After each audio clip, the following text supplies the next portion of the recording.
Vamos descobrir a história? Bom, o tema da nossa aula de hoje vai ser sobre o Egito. Vamos falar um pouquinho sobre o Egito Antigo, suas particularidades, sobre sua religião, sobre alguns aspectos gerais. Sim, só para lembrar, gente, situando isso, a civilização egípcia é uma das mais antigas, juntamente com a Mesopotâmia.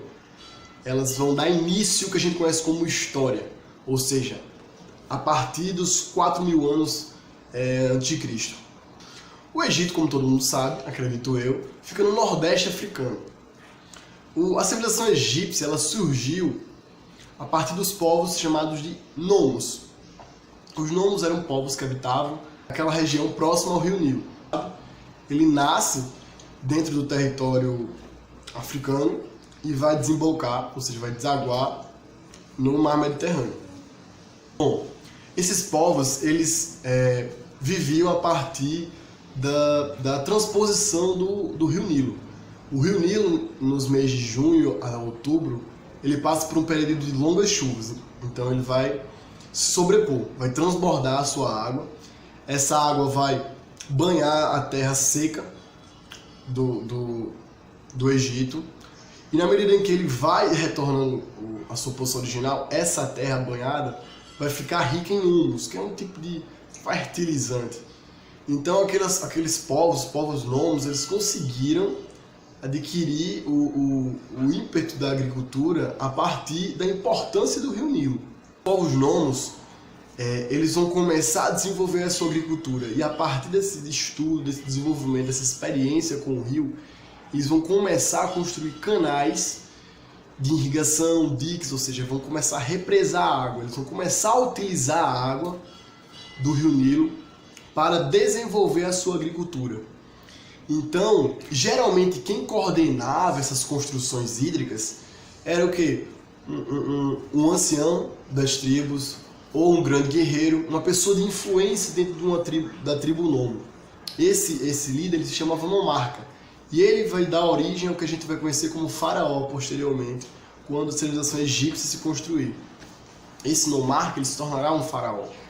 Só que a diferença é, quando o Império Egípcio ele evolui, ele ascende e a figura do faraó se torna importante, a gente vai começar a conceber a ideia de que a religião ela é extremamente importante no cotidiano, na política, na sociedade e na economia egípcia. Bem, o faraó como líder egípcio, líder do governo egípcio, ele vai ser uma representação divina. Mas mais do que um canal entre o mundo terreno e o mundo divino, ele vai ser a própria encarnação de um deus. Assim como os outros deuses que pertenciam ao panteão dos deuses egípcios.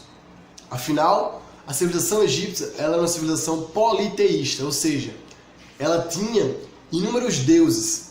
Osíris, Anubis, Ra, Ísis, são todos deuses que pertencem à cultura egípcia. O faraó é um deles, se inclui em um deles. Então, o faraó ele vai ser uma figura de suma importância para a política, afinal ele era o líder do império, como religiosa, afinal ele era o deus. Então a gente começa a conceber o Império Egípcio como um império teocrático, ou seja, o seu líder ele agrega em si poderes políticos e religiosos. Outro aspecto importante, por exemplo, da sociedade egípcia é que ela era uma sociedade altamente hierarquizada, ou seja, não existia dinamismo social. No primeiro patamar estava o faraó, a família real, os grandes sacerdotes, os guerreiros, os escribas, os artesãos e, por fim, o povo, os camponeses e os escravos. Então é uma sociedade que ela não existe trocas de camadas. Ela é rígida, não existe dinamismo. A gente pode enveredar no aspecto da cultura egípcia. Quais são os pontos que a gente pode trazer aqui para vocês de importância da cultura egípcia? O primeiro deles é que os egípcios acreditavam na vida após a morte. E isso foi um elemento de extrema importância para o desenvolvimento da medicina, digamos, uma medicina arcaica que começou a surgir dentro do Egito. Afinal de contas, se ele acreditava na vida após a morte, existia toda aquela crença de que a alma ela poderia retornar ao corpo. Então, precisava-se criar condições de conservação do corpo, do cadáver. Então, na medida em que se estuda os corpos, vai se estudar a anatomia, a morfologia do corpo, e tudo isso vai ser indícios para o desenvolvimento de uma medicina. Já que a gente falou da conservação dos corpos, ou seja, a mumificação, vale lembrar que as grandes pirâmides, que são o símbolo do Egito, elas são grandes túmulos. Os grandes faraós, os grandes sacerdotes, eles tinham condições de construir grandes pirâmides. Então eles eram enterrados dentro dessas pirâmides. As pessoas mais pobres, comuns, elas não tinham esse staff e poder de construir como as 3 grandes pirâmides, Khéops e Miquelin. Mas o que vale salientar é que a pirâmide ela é um túmulo, ela é um símbolo religioso. E dentro dessa cerimônia de morte, muitas vezes, por exemplo, o faraó, como a figura mais importante, para dar um exemplo, ele era enterrado junto com alguns sacerdotes, junto com guerreiros, ou seja, pessoas vivas eram enterradas com o faraó. Mas por que, professor, essas pessoas eram enterradas? Na medida em que, dentro do imaginário popular, se acreditava que a alma ela retornaria ao corpo, então era necessário pessoas para cuidar desse corpo. Os sacerdotes são essas figuras para cuidar do corpo e para guiar a alma a essa jornada espiritual. Os guerreiros também.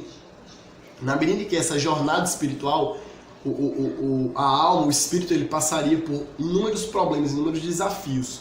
Então essas pessoas que estavam cercando o faraó, elas eram de extrema importância.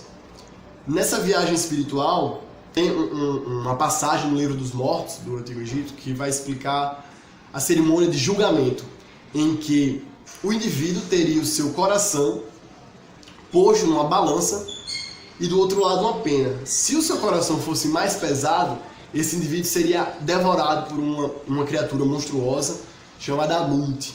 Se ele conseguisse o equilíbrio, ele poderia progredir e conseguir chegar ao paraíso e, quem sabe, retornar ao seu corpo. Só para fechar, pessoal, o que a gente pode falar mais é que existiram 3 tipos de escrita dentro do Egito, e a escrita ele é um conhecimento, uma riqueza para poucos. A escrita ela estava restrita aos escribas, que eram funcionários altos burocratas que eles procuravam administrar o Império Egípcio. Posteriormente, essa escrita começou a se dissipar para dentro da população e ela começou a ganhar novas ramificações. Por exemplo, a escrita mais antiga no Egito se chama hieroglifo, que ele tinha uma finalidade religiosa. Depois do hieroglifo vai surgir a escrita do hierático. O hierático ele tem uma função mais administrativa, utilizada pelos próprios escribas, pelos burocratas. E por fim, lá bem posteriormente, vai surgir a demótica, que é uma escrita mais simplificada, utilizada para a vida cotidiana. É isso aí, pessoal. Espero que vocês tenham gostado. Deem seu feedback, comentem, dê o like, dislike. Tamo junto e vamos descobrir a história. Valeu!